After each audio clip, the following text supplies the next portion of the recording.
नमस्कार, मैं भुवन for study IQ। ये है ज्योग्राफी इन 15 मिनट्स और आज के टॉपिक ऑफ डिस्कशन है discontinuities in the interior of the earth. हमारे अर्थ के नीचे हमें बहुत सारे डिसकंटिन्यूटीज मिलते हैं, तो उनका क्या फॉर्मेशन है, क्या रोल या क्या रेलेवेंस है, वो आज जल्दी से समझते हैं फ्रेंड्स, रिवीजन क्लास ज्योग्राफी इन 15 मिनट्स में। चलिए शुरू करते हैं फ्रेंड्स। और सबसे पहले ये समझते हैं कि हमारा अर्थ का ये सरफेस है और ये जो हम देख रहे हैं ये है हमारा अर्थ का क्रॉस सेक्शन। उसमें हम देखते हैं कि हमारे बहुत सारे डिसकंटिन्यूटीज प्रेजेंट हैं। For example Conrad, Moho, Repetti, Gutenberg, Lehmann discontinuity. अब ये सारे डिसकंटिन्यूटीज पहले तो हैं क्या, क्यों फॉर्म हो रहे हैं, what is the point of them. Okay, तो पहला पॉइंट समझिए फ्रेंड्स कि जैसे जैसे आप अपने सतह से नीचे की साइड जाना शुरू करते हैं, इंटीरियर ऑफ द अर्थ की साइड जाना शुरू करते हैं, तीन चीजें साइड बाय साइड होती हैं। पहला, आपका टेम्परेचर इंक्रीज होना चालू होता है, गर्मी बढ़ेगी ऑब्वियसली। क्रस्ट में हम देखते हैं पर किलोमीटर करीब 30 से 35 डिग्री तक टेम्परेचर ड्रॉप होता है।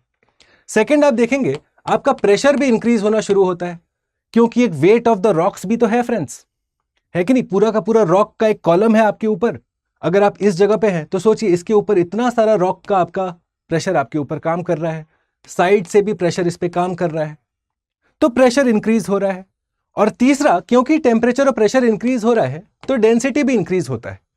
प्रीवियस क्लास में हमने देखा कि डेंसिटी डिफरेंशिएशन का क्या प्रोसेस था। जब प्रोटो अर्थ फॉर्म हुआ था उसके बाद हमने देखा डेंसिटी डिफरेंशिएशन होता है, जहां पे द डेंसेस्ट मटेरियल, जिसका घनत्व सबसे ज्यादा है, वो सिंक करता है आपके कोर की तरफ, और जो लेस डेंस मटेरियल है वो ऊपर आता है क्रस्ट की तरफ। तो ये तीन चीजें हमारी साइड बाय साइड चेंज हो रही हैं जैसे हम सरफेस से नीचे की साइड जाते हैं। अब इसके चलते क्या होता है फ्रेंड्स, आपका रॉक्स जो है, जो पत्थर है, बोल्डर्स हैं, वो अब डिफरेंटली बिहेव करते हैं, क्योंकि ये सारे चीज चेंज हो रहे हैं, है कि नहीं। आप खुद सोचिए कि आपका रॉक जब इस जोन पे रहेगा और इस जोन पे रहेगा, यहां पे इसके ऊपर काम कर रहा है टेम्परेचर 1, प्रेशर 1 और इसका डेंसिटी है D1, और यहां पे जो रहेगा उसका है टेम्परेचर 2, प्रेशर 2, डेंसिटी 2। क्या मैं कह सकता हूं कि यहां पे ये नंबर बहुत हाई होगी, यहां पे ये नंबर बहुत कम होगा? यानी कि ये रॉक जो पॉइंट X पे है, फॉर एग्जांपल ये पॉइंट X है और ये पॉइंट Y है, ये दोनों सेम तो नहीं रह सकते ना फ्रेंड्स, अलग अलग तो होंगे ही फॉर श्योर। ठीक है, जब हमने इतना समझ लिया, अब हम समझते हैं हमारे डिसकंटिन्यूटीज क्या हैं।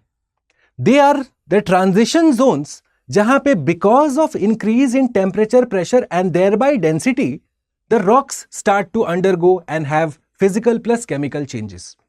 ठीक है, उनका शेप, साइज, उनका मॉलिक्यूलर कॉन्सेंट्रेशन या उनका मॉलिक्यूलर अरेंजमेंट, क्रिस्टल फॉर्म, सब कुछ चेंज होना चालू होता है। क्यों चेंज हो रहा है? टेम्परेचर बढ़ रहा, प्रेशर बढ़ रहा, जिसके चलते डेंसिटी बढ़ रही है। क्लियर हुआ मामला? अब देखते हैं हमारे डिफरेंट डिसकंटिन्यूटीज। तो जैसा हम देखते हैं फ्रेंड्स, हम अपने क्रस्ट को पहले तोड़ रहे हैं अपर क्रस्ट और लोअर क्रस्ट में, सियाल सीमा, ये पहले का एक थॉट है फ्रेंड्स। ठीक है, एवोल्यूशन ऑफ जियोमॉर्फोलॉजी में हम देखते हैं कि सियाल सीमा का कॉन्सेप्ट है जिसे आज आउटडेटेड माना जाता है। पर चलिए फिर भी एक बात तुम कह सकते हैं कि हमारा अपर क्रस्ट में अगर डेंसिटी D1 है और लोअर क्रस्ट में डेंसिटी D2 है, तो मैं कह सकता हूं कि हाँ भाई D2 is higher than D1। हाँ कि ना फ्रेंड्स? क्योंकि डेंसिटी डिफरेंशिएशन हो रहा है, तो यानी कि लोअर क्रस्ट में डेंसिटी ज्यादा होगी। तो उसी कारण आप देखेंगे कि हमारे जो P वेव या S वेव होते हैं, जब हम अर्थक्वेक को मापते हैं तो P वेव S वेव से मापते हैं, जिन्हें बॉडी वेव्स कहते हैं। नेक्स्ट क्लास हम अर्थक्वेक वाले क्लास में देखेंगे। तो आप देखेंगे कि वो P वेव और S वेव भी अलग अलग बिहेव करेंगे। कोई जरूरी नहीं है कि वो अपर क्रस्ट और लोअर क्रस्ट में सेम हो, क्योंकि आपका वेव का प्रोपगेशन डिपेंड करता है डेंसिटी पे। जितना ज्यादा डेंसिटी होगा उतना स्पीड में जाएगा वेव। करेक्ट? तो यहां पे ये जो पहला हमारा ट्रांजिशन जोन बना, इसको हम कहते हैं Conrad discontinuity. Okay, which is formed between my upper crust and my lower crust. Why is there a zone of transition? Density is changing. Next we come to the zone between my lower crust and upper mantle. Okay, अब देखिए friends, हमारा lower crust और upper mantle के बीच में मोहो discontinuity बन रहा है, क्रस्ट और मैंटल के बीच में। क्यों फ्रेंड्स? ऐसा समझिए, क्रस्ट एज अ होल, उसका स्टेट हम कह सकते हैं कि वो सॉलिड स्टेट में है।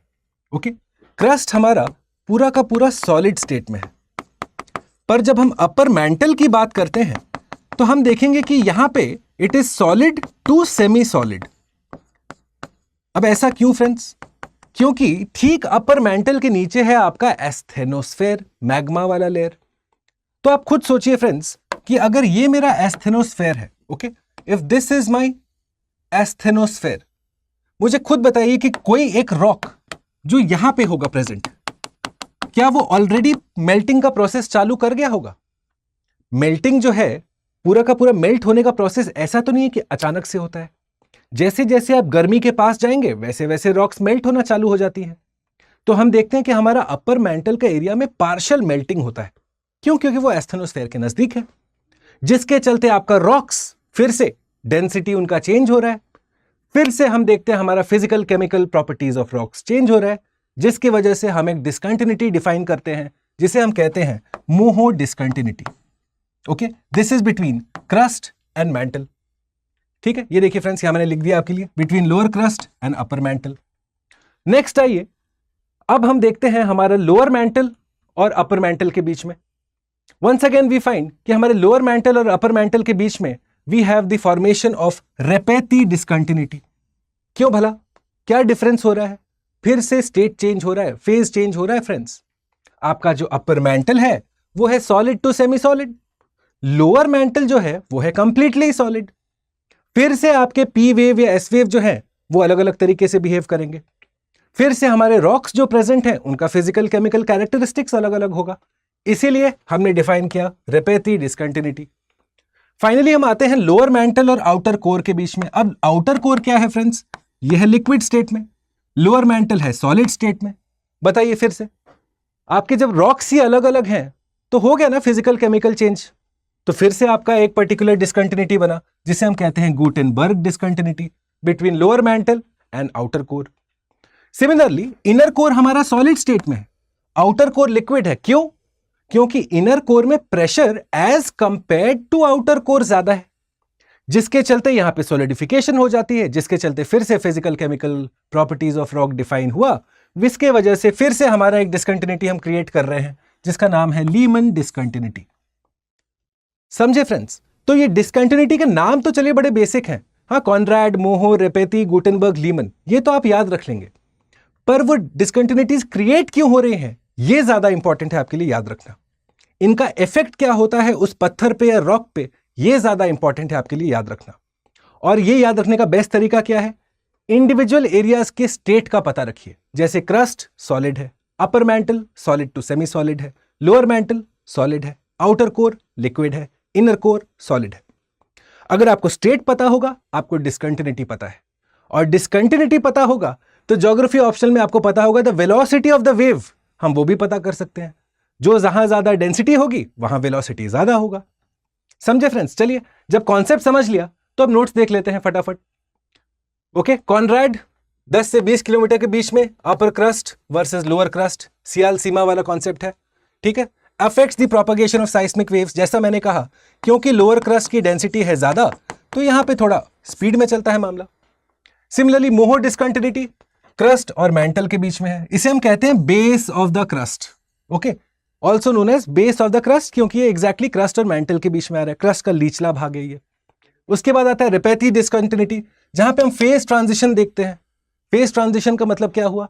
क्योंकि टेम्परेचर बढ़ रहा है, प्रेशर बढ़ रहा है, डेंसिटी बढ़ रहा है, तो रॉक्स का मिनरल कॉम्पोजिशन, उनका फिजिकल स्टेट, सब कुछ चेंज होगा।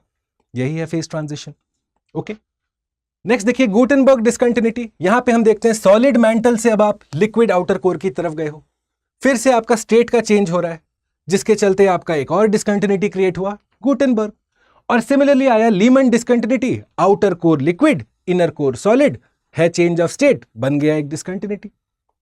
समझे friends? This is discontinuities of the interior of the earth, layer wise हमने किया है। अगर आप समझ गए हैं तो this is what it looks like friends. ठीक है, ये डायग्राम, ये स्टेट आप याद रखेंगे, कौन सा किस स्टेट में है। अगर स्टेट याद रहा ना हर लेयर का, डिस्कंटिन्यूटीज आसानी से याद हो जाएगा। ओके, चलिए इस सवाल का हमको आंसर देंगे friends. This discontinuity forms the boundary between crust and upper mantle, average depth more beneath continental, change in rock composition is thought to be the cause of this discontinuity. कौन सा है? Okay, let me know the answer in the comment box friends. आप में से जो सारे students पहले lecture से ऑलरेडी आंसर देते आए हैं, मैं आप लोगों का आंसर देख भी रहा हूं, जिनका गलत है उनको मैं बता भी रहा हूं इन द नेक्स्ट क्लास। ठीक है, तो मुझे आंसर इसका बताइएगा प्लीज।